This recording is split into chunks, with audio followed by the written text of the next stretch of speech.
রাজবাড়ীতে মনোনয়নপত্র সংগ্রহের পরদিন স্বতন্ত্র প্রার্থী সোহেল মোল্লার বাড়িতে হামলা ও ভাঙচুরের ঘটনা ঘটেছে। শুক্রবার ২৬ ডিসেম্বর রাতে এ ঘটনা ঘটে।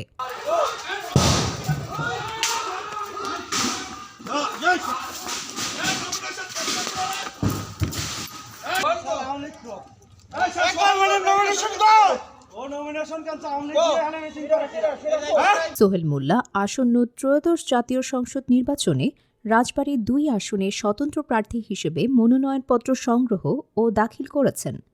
তিনি রাজবাড়ী জেলার বালিয়াকান্দি ও উপজেলার নবাবপুর ইউনিয়নের চর দক্ষিণ বাড়ি গ্রামের মৃত নওশের আলী মোল্লার ছেলে।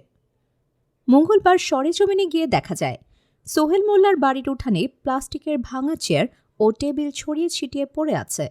বাড়ির টিনসেট ঘরের একাধিক স্থানে টিন ছেঁড়া ফাটা অবস্থায় রয়েছে। প্রায় ২০-২৫ জন লোক একটি মিছিল নিয়ে এসে স্বতন্ত্র প্রার্থী সোহেল মোল্লার বাড়িতে হামলা ও ভাঙচুর চালায়।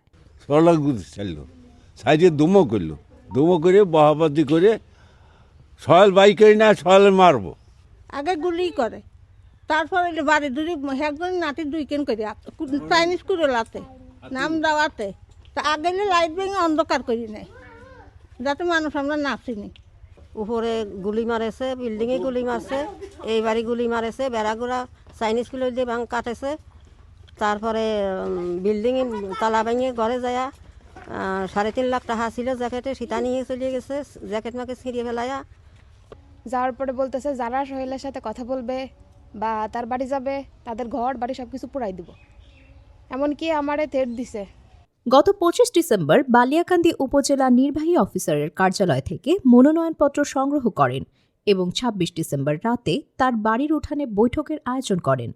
নির্বাচনী প্রচারণা ব্যাহত ও বাধাগ্রস্ত করার জন্য তার বাড়িতে হামলা করা হয় বলে জানান সোহেল মোল্লা। ২৫ তারিখে বালিয়াকান্দি উপজেলা নির্বাহী অফিসারের কাছ থেকে মনোনয়ন সংগ্রহ করার পর ২৬ তারিখে আমাদের বাসায় আমরা একটা উঠান বৈঠকের ডাক দিই এবং আপনারা জানেন যে কেউ যদি স্বতন্ত্র প্রার্থী হতে চায় তাহলে তাকে 1% পপুলেশনের কি সিগনেচার নিতে হয়।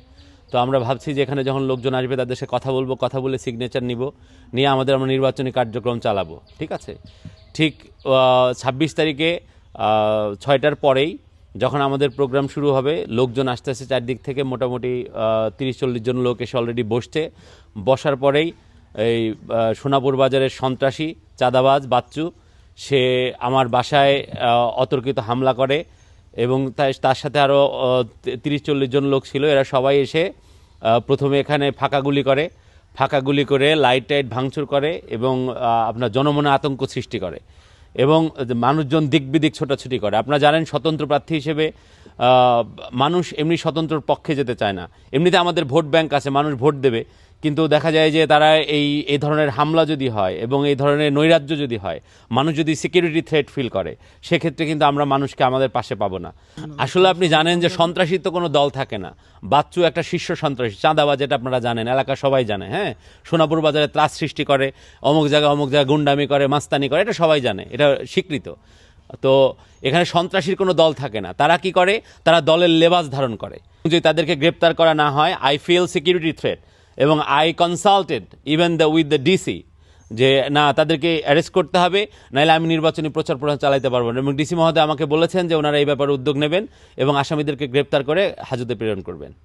শুধু হামলা ভাঙচুরই নয়, তার বসতঘরে থাকা একটি জ্যাকেটের পকেটে থাকা ৩.৫ লাখ টাকা লুটের অভিযোগও তোলেন তিনি। তালা ভেঙে পরে ভেতরে ঢুকে কালো জ্যাকেটের পকেটে আপনার ৩.৫ লাখ টাকা ছিল। হ্যাঁ, এক পকেটে হচ্ছে আপনার ২ লাখ আর এক পকেটে ১.৫ লাখ। এটা বান্ডিল করা ছিল টাকাগুলা, এই টাকা নিয়ে গেছে ওরা। এ ঘটনায় ভুক্তভোগী সোহেল মোল্লা বাদী হয়ে ২৯ ডিসেম্বর বালিয়াকান্দি থানায় একটি মামলা দায়ের করেছেন। মামলার আসামিরা হলেন বালিয়াকান্দি উপজেলার নবাবপুর ইউনিয়নের চর দক্ষিণ বাড়ি গ্রামের মৃত নুরুল ইসলাম মোল্লার ছেলে মোহাম্মদ রফিকুল ইসলাম বাচ্চু ও তার ছেলে মোহাম্মদ রায়ান ইসলাম আদর, একই গ্রামের মোহাম্মদ আবুল হোসেন মোল্লার ছেলে মোহাম্মদ মোস্তাফিজ মোল্লা, মোহাম্মদ জাহিদ মোল্লা, মোহাম্মদ মমিন বিশ্বাসের ছেলে মিথুন বিশ্বাস ডানু সহ অজ্ঞাত ২০ থেকে ২৫ জন। মামলার প্রধান আসামি মোহাম্মদ রফিকুল ইসলাম বাচ্চুর বাড়িতে গেলে তাকে পাওয়া যায়নি। মুঠোফোনে তার সাথে যোগাযোগ করা হলে তিনি কোনো অভিযোগের বিষয়ে সাংবাদিকদের সাথে কথা বলবেন না বলে ফোনটি কেটে দেন।